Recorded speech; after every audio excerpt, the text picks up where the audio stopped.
Assalamualaikum dan salam sejahtera semua. Pertama sekali saya ingin mengucapkan selamat datang kepada hadirin dan hadirat yang menyaksikan secara langsung program Virtual Speaker Corners Fakulti Pertanian. Terima kasih atas sokongan dan anda semua. Okey, jadi nama saya adalah Muhammad Syukri Amirul Zaman yang merupakan moderator anda pada hari ini, insyaAllah. Okey, sebelum saya menjemput speaker kita hari ini, izinkan saya untuk memperkenalkan sedikit mengenai speaker kita pada hari ini. Okey, jadi speaker kita yang hadir pada episod kali ini, iaitu episod ke-8, itu speaker corner, namanya adalah Ahmad Zulhilmi bin Samsudin. Okey. Jadi saudara Zulhilmi ni merupakan pelajar lulusan Diploma Pertanian daripada UPN KB. Beliau berasal daripada Macang, Kelantan dan merupakan pelajar tahun 1 Bachelor Sains Pertanian. Okey, seterusnya, tanpa membuang masa, tajuk pengkongsiannya hari ini ialah kenali tanah gambut. Kenali tanah gambut ataupun dalam bahasa Inggerisnya peat soil. Jadi saya menjemputlah saudara Zulhilmi untuk menyampaikan perkongsiannya dengan kita. Jadi dipersilakan. Okey, terima kasih. Alhamdulillah. Terima kasih kepada saudara Mio Ahmad Syukron iaitu sebagai moderator pada hari ini, iaitu sini yang saya hormati, dan saya juga nak ucap terima kasih juga kepada pihak Fakulti Pertanian dan Pematani kerana memberi peluang saya untuk berbicara pada hari ini. Okey, insya-Allah pada episod yang ke-8 untuk Virtual Speaker Corner ni saya akan berbicarakan tentang tajuk simple je, iaitu tajuk kenali tanah gambut. Mungkin ramai yang dah tahu tentang tanah gambut ni, tapi kita recap balik, kita fahami balik tentang tanah gambut ni, dan mungkin ada orang yang masih belum tahu, jadi kita bagi tahu balik. Okey. Sebelum saya mulakan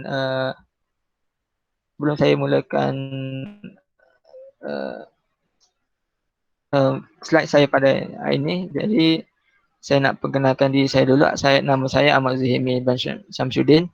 Saya merupakan Bachelor Sains Pertanian tahun 1. Okay. Kenali tanah gambut.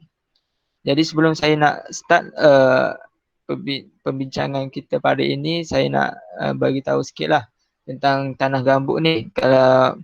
Kalau dekat Malaysia ni kita sudah tahu yang tanah gambut ni kebanyakan tanah di Malaysia ni kebanyakan ialah tanah gambut lah.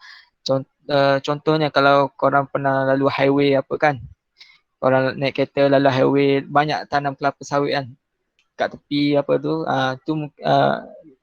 tanam kelapa sawit tu bukan salah satu tanah gambut. Dan mengikut statistik yang dikeluarkan oleh MPOB, iaitu Malaysian Palm Oil Board, iaitu dianggarkan 2.43 juta hektar tanah kawasan gambut di Malaysia ni. Tengok berapa banyaknya. Dan negeri Sarawak merupakan di mana negeri yang mempunyai tanah gambut yang paling banyak. Okey. Untuk slide saya akan membicarakan iaitu apa itu tanah gambut, bagaimana ia terbentuk, 5 jenis bahan organik tanah yang membentuk tanah gambut, sifat fizikal dan kimia tanah gambut, dan akhir sekali ialah pengurusan tanah gambut. Simple je pembincangan saya pada hari ini. Okey. Yang pertama ialah apa itu tanah gambut. Yang pertama, tanah gambut ni yang merupakan sejenis tanah yang berasaskan bahan organik yang termendap dan selalunya berwarna coklat tua. Yang kedua ialah tanah gambut di Malaysia ni dia dikenali sebagai tanah gambut tropika. Sebenarnya tanah gambut ni dia ada banyak, dia tak sepertinya ada di Malaysia. Di luar negara pun ada juga tanah gambut. Tapi cuma di Malaysia ni dia dikenali sebagai tanah gambut tropika. Dan tanah gambut, dan dia bergantung kepada iklim dan keadaan kawasan tersebut. Dan tanah gambut tropika ni dia mempunyai banyak karbon.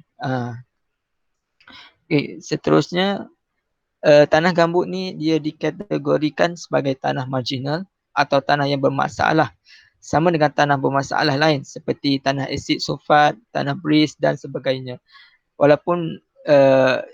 Walaupun dia berasaskan bahan organik, sebenarnya tanah gambut ni sebenarnya berasid lah.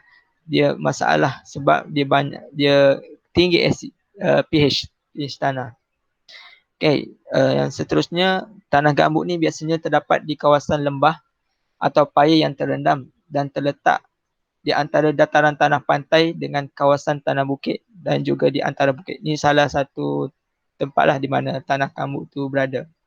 Okay, seterusnya, kalau kita tengok pada gambar yang pertama ni, iaitu kalau korang nampak itu ada auger, iaitu sejenis material untuk sejenis tool untuk cek tanah. Kalau kita tengok tu betapa dalamnya tanah gambut ni, telah dalam dalam lah tanah gambut ni. Dan kita tengok gambar kedua ni, ada orang dekat air tu. Ni juga salah satu tempat di mana kawasan tanah gambut berada, iaitu di Paya Bakau. Dan seterusnya gambar yang ketiga itu contoh tanah gambut. Okey. Yang kedua, bagaimana tanah gambut ni dia terbentuk sebenarnya? Yang pertama, ia terbentuk pada keadaan yang sangat lembap. Yang kedua, dia terbentuk daripada perebutan bahan organik. Dan yang ketiga, dia berlaku proses penguraian, tetapi dia berlaku dengan lambat lah. Dan tanah gambut tu dia akan terus meningkat.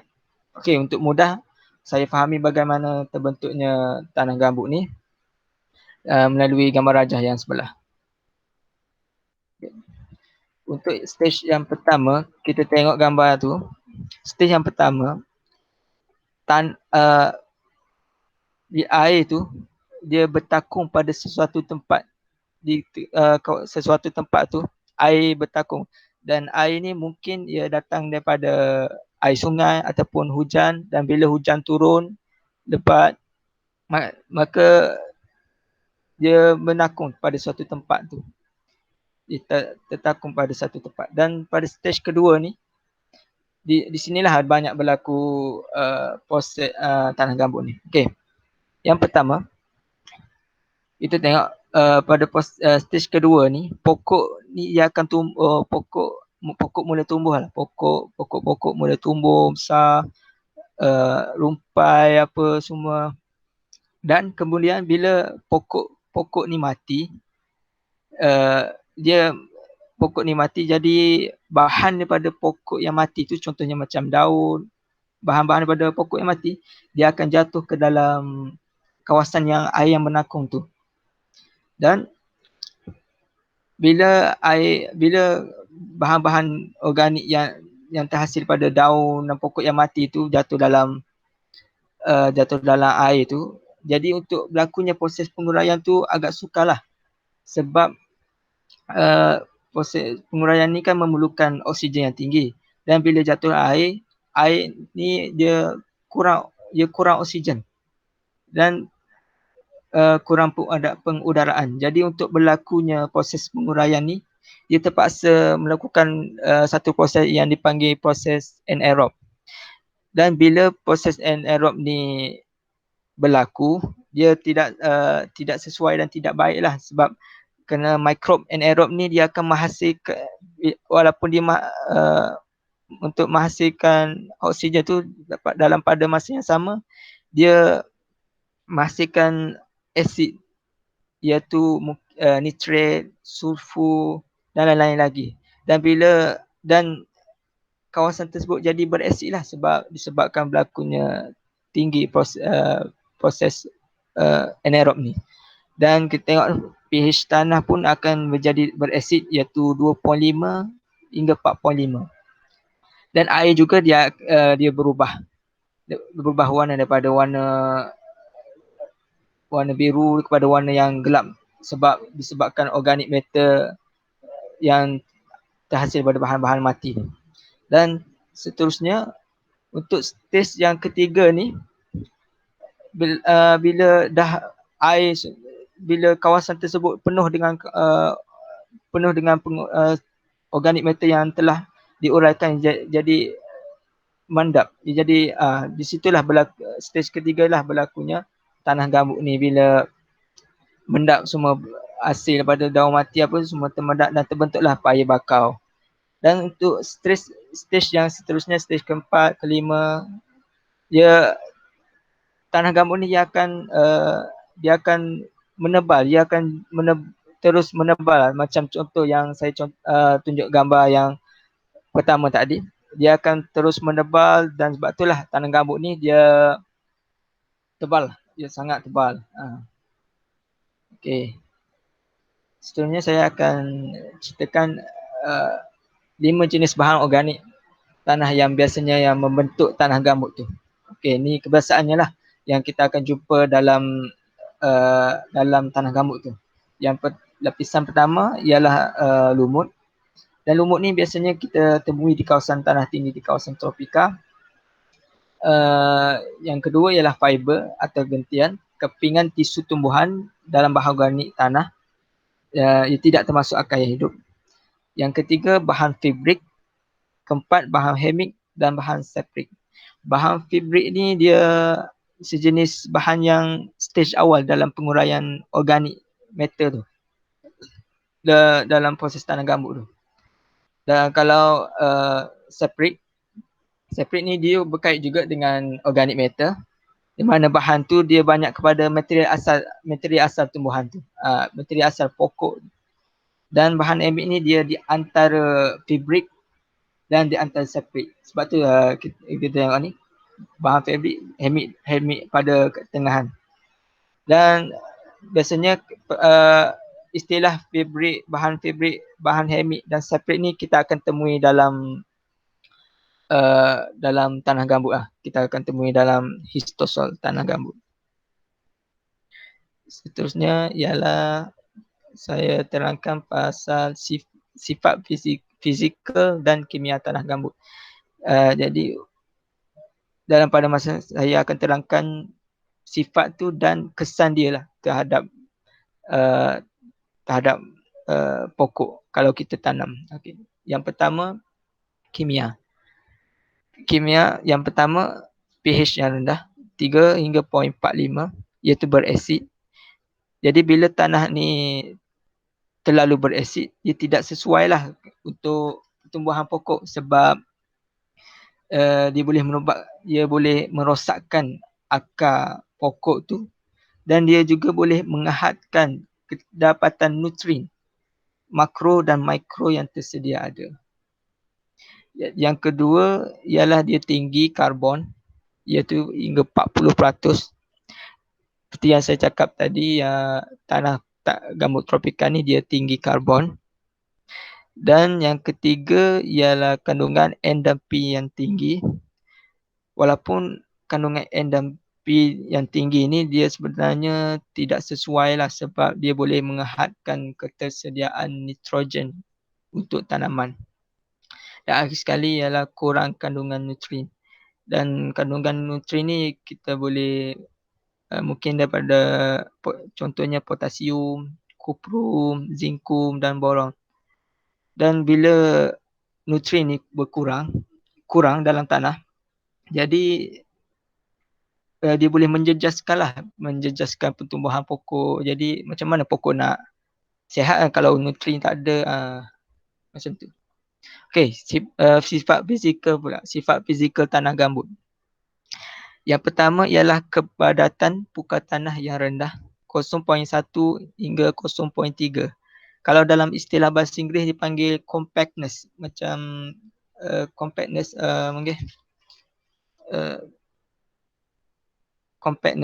kepadatan.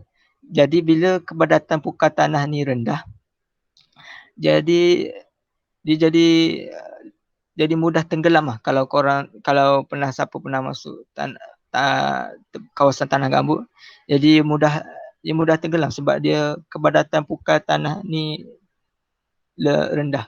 Dan bila kepadatan pukat tanah ni rendah, jadi contohnya kalau kita tanam pokok kelapa sawit, jadi sukarlah sebab kalau kita tak tanam dengan terlalu dalam pokok kelapa sawit tu, mungkin kelapa sawit tu bila ia membesar, dia akan bercondong, dia jadi condong pokok tu. Dan yang kedua ialah tinggi keupayaan memegang air. Tinggi keupayaan memegang air ni dia contohnya macam sponge. Jadi bila air lalu dia meresap dan dia memegang air tu. Dan bila tinggi keupayaan memegang air ni, dia tidak sesuai lah kalau untuk pokok kan. Sebab kalau air banyak, sukarlah bagi tumbuhan tu nak membesar, sebab dia mungkin boleh, bila air banyak, dia mungkin boleh tarik insek-insek yang tidak sesuai lah untuk tanaman tu. Dan akar juga sukarlah untuk melakukan proses pertukaran oksigen. Okey, seterusnya ialah paras air di kawasan tanah gambut adalah tinggi. Dan bila paras air di kawasan tanah gambut ni tinggi, jadi sukarlah kalau kita nak guna jentera untuk melakukan proses tanaman apa, jadi sukarlah untuk kita guna jentera sebab paras air tu tinggi. Dan dia juga boleh menjejaskan, dia sama macam yang kedua tu, dia menjejaskan perkembangan akar pokok yang sebenarnya menjejaskan pertumbuhan dan hasil tumbuhan. Dan dia juga menghadkan penggunaan jentera lah di ladang kalau paras air tu terlalu tinggi. Dan yang akhir sekali ialah pengeringan tidak berbalik gambut. Pengeringan tidak berbalik gambut ni dia berkait dengan karbon, sebab bila pengeringan tidak berbalik gambut ni, dia boleh menyebabkan risiko kebakaran kepada ladang sebab tinggi karbon. Apabila satu kawasan tanah gambut tu terdedah kepada cahaya matahari, dan bila matahari tu kena pada kawasan tanah tu, dia menyebabkan kebakaran. Dan mungkin kita tak perasan kebakaran tu berlaku di atas kawasan tanah, sebab kebakaran juga boleh berlaku di dalam kawasan tanah. Jadi tidak sesuai lah untuk jika pengeringan tidak boleh gambut ni. Okey, akhir sekali bila kita dah tahu yang banyaknya kesan tanah gambut ni, mestilah kita perlu melakukan satu pengurusan lah untuk supaya kita boleh guna tanah gambut kan. Okey, yang pertama ialah kita boleh bina sistem saliran air terkawal. Jadi kita bina sistem saliran air terkawal ni untuk mengelakkan suatu tempat tu banjir lah kan, untuk mengelakkan tempat kawasan tanaman yang kita tanam tu mudah banjir. Dan kita boleh juga bina pintu kawalan air, sebab kita boleh kawal paras air di dalam kawasan tanah gambut. Jadi mudah kita untuk mengetahui paras air di kawasan yang kita tanam tu. Yang kedua ialah pengapuran. Kalau kita tengok gambar tu, pakcik tu sedang membuat proses pengapuran. Jadi proses pengapuran ni dia dapat membantu untuk meningkatkan pH tanah yang beresid tu. Sebab bahan untuk pengapuran ni biasanya ialah alkali ataupun contohnya kalsium karbonat, dolomite, kalsit dan sebagainya. Dan biasanya pengapuran ni dilakukanlah sebelum kita tanam pokok apa kan, untuk supaya tanah tu neutral dan tidak terlalu beresid. Seterusnya ialah pemilihan jenis tanaman. Okey. Pemilihan jenis tanaman ni pentinglah, sebab kalau untuk kita supaya tanaman yang kita tanam tu membuahkan hasil. Contohnya kalau kita tanam padi, mungkin sukarlah kan macam tak sesuai lah. Jadi untuk kawasan tanah gambut ni dianya sesuai untuk dia boleh terbagi pada dua, iaitu tanaman long term jangka panjang dan tanaman short term jangka pendek. Untuk tanaman jangka pendek ni contohlah kita boleh tanam sayur-sayuran, nenas dan lain lagi, kekacang. Dan kalau untuk jangka panjang ni kita boleh tanam kelapa sawit. Tetapi kalau untuk tanam kelapa sawit di tanah gambut tu, kita kena make sure lah agar kita tanam kelapa sawit tu dalam sikit, kita kena tahu dulu kedalaman tanah gambut tu kita macam mana sebelum kita tanam kelapa sawit. Dan akhir sekali ialah pembajaan lah. Jadi kita tahu yang tanah gambut ni kurang nutrien, jadi kita boleh melakukan proses pembajaan untuk meningkatkan unsur nutrien yang rendah dalam tanah tersebut. Kita boleh guna, maybe kita boleh guna baja folia, baja yang mempunyai NPK yang tinggi, ikut keperluan, berdasarkan ikut keperluan tanah tersebut.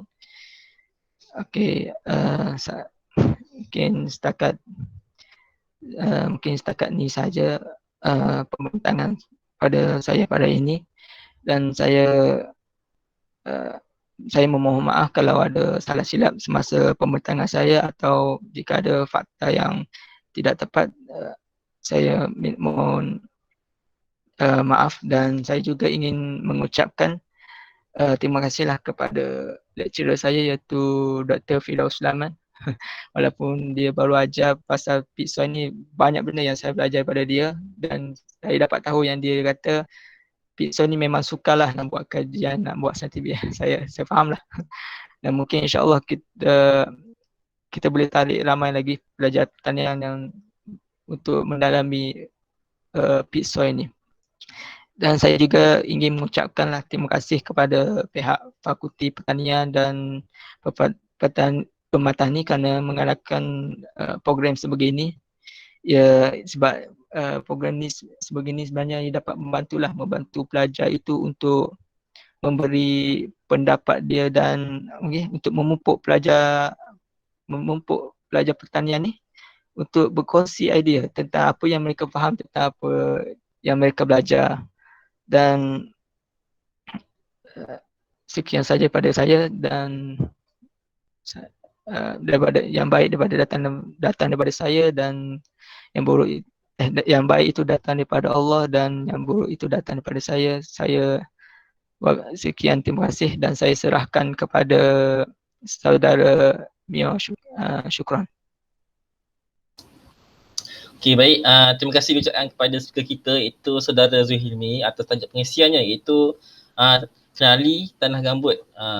Jadi saya rasa penyampaian tadi sangatlah menarik, dan saya rasakan banyaklah perkara-perkara yang saya baru tahu sebenarnya.